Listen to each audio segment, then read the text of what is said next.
नमस्कार। चलिए आज एक ऐसी कहानी सुनते हैं जो भाग्य, धोखे और एक बहुत ही कह सकते हैं अजीब से मोड़ के बारे में है। ये एक ऐसी कथा है जो एक सवाल खड़ा करती है। क्या हमारी किस्मत हमारे कर्मों से बनती है या फिर हमारे कर्म ही हमारी किस्मत का पीछा करते हैं? आइए इस दिलचस्प कहानी में जरा गहराई से उतरते हैं। इस कहानी की शुरुआत होती है एक बहुत ही पावरफुल सोच के साथ।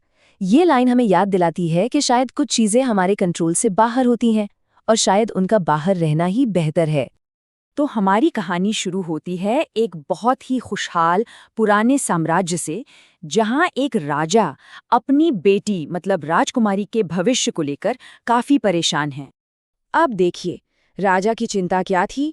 उनकी बेटी जो राजकुमारी थी अब शादी की उम्र की हो चुकी थी और राजा उसके लिए एक अच्छा वर ढूंढना चाहते थे।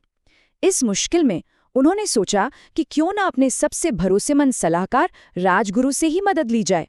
ये जो गुरु थे उनका समाज में रुतबा ही कुछ और था। मतलब वो सिर्फ राजा के सलाहकार ही नहीं थे, बल्कि नदी के किनारे एक स्कूल भी चलाते थे जहां वो बच्चों को पढ़ाते थे। उनकी बुद्धिमानी पर किसी को जरा भी शक नहीं था। लेकिन जैसा कि अक्सर कहानियों में होता है, यहीं से एक ट्विस्ट आता है जहां ज्ञान पर लालच भारी पड़ जाता है और एक अच्छी नीयत एक खतरनाक योजना में बदल जाती है। तो हुआ ये कि जैसे ही गुरु ने राजकुमारी की कुंडली पढ़ी, उनकी तो जैसे आंखें फटी की फटी रह गईं। सितारे चीख चीख कर एक असाधारण भाग्य का इशारा कर रहे थे कि जिस किसी से भी राजकुमारी की शादी होगी, वो मामूली राजा से सीधा सम्राट बन जाएगा। और बस इसी एक पल में लालच ने उनकी सारी बुद्धिमानी पर पानी फेर दिया।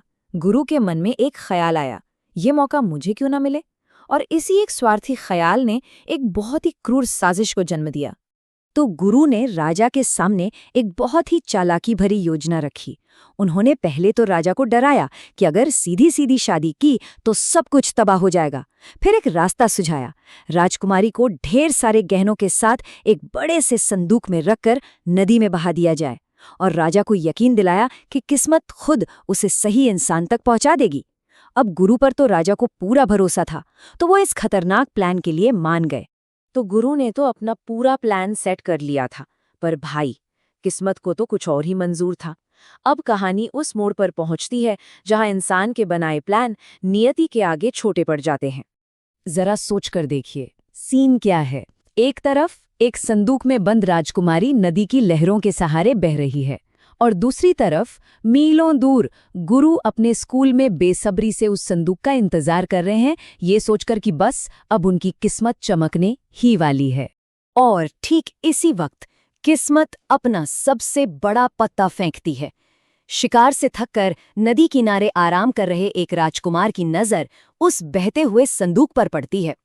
ये वो मोड़ था जिसके बारे में गुरु ने सपने में भी नहीं सोचा था। तो देखिए, प्लान और रियलिटी में कितना फर्क था। गुरु ने सोचा था कुछ और, पर किस्मत ने तो स्क्रिप्ट ही बदल दी। जहां गुरु अंधेरे में सम्राट बनने का सपना देख रहे थे, वही किस्मत ने उजाले में एक प्रेम कहानी लिख दी थी। राजकुमारी की पूरी कहानी सुनकर राजकुमार ने फौरन उससे शादी कर ली, लेकिन उसे खाली संदूक को वापस नदी में बहाना ठीक नहीं लगा। तो उसने एक फैसला किया, एक ऐसा फैसला जो इस कहानी का क्लाइमैक्स लिखने वाला था।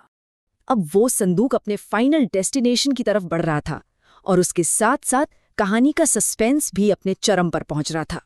उधर स्कूल में छात्र तो बस अपने गुरु के अजीबोगरीब आदेशों को मान रहे थे। उन्होंने वो भारी संदूक उठाया, गुरु के कमरे में रखा और बाहर से ताला लगा दिया। उन्हें क्या पता था कि वो अनजाने में अपने ही गुरु के अंत का इंतजाम कर रहे थे। कमरे के अंदर गुरु का दिल जोर जोर से धड़क रहा था। सम्राट बनने का सपना बस चंद लम्हों की दूरी पर था। लेकिन असली सवाल तो ये था कि आखिर उस संदूक के अंदर था क्या? राजकुमारी नहीं, बल्कि एक जिंदा खूंखार भालू। जी हाँ, वही भालू जिसे राजकुमार ने शिकार के दौरान पकड़ा था और संदूक में डाल दिया था। गुरु को अपनी किस्मत तो मिली, पर वो नहीं जिसकी उन्होंने चाहत की थी। और यहीं पर इस कहानी का सबसे ट्रैजिक, सबसे विडंबना भरा अंत होता है। गुरु अपने ही बिछाए जाल में बुरी तरह फंस गए। उनके छात्रों ने अंदर से चीखें तो सुनी, लेकिन गुरु के ही सख्त आदेश थे, चाहे जो हो जाए दरवाज़ा मत खोलना। कहानी तो यहाँ खत्म हो जाती है, पर अपने पीछे छोड़ जाती है कुछ बहुत गहरे सवाल और सबक। कहते हैं कि मरने से पहले गुरु ने ब्लैकबोर्ड पर आखिरी बार कुछ लिखा, और ये शब्द थे उनकी हार की स्वीकारोक्ति कि राजकुमारी तो अपनी किस्मत तक पहुंच गई, पर उनकी खुद की बुरी इच्छाओं ने उन्हें खत्म कर दिया। उन्होंने मान लिया कि नियति की इच्छा सबसे ऊपर है। तो इस पूरी कहानी से सीखने को क्या मिलता है? दो बातें तो एकदम साफ हैं।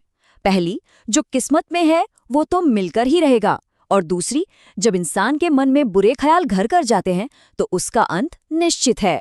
और आखिर में ये कहानी हमें एक सवाल के साथ छोड़ जाती है। हमारी अपनी इच्छाएं, हमारी चाहतें, चाहे कितनी भी बड़ी क्यों ना हो, क्या वे कभी हमारे भाग्य से ज्यादा बड़ी हो सकती हैं? सोचिएगा जरूर।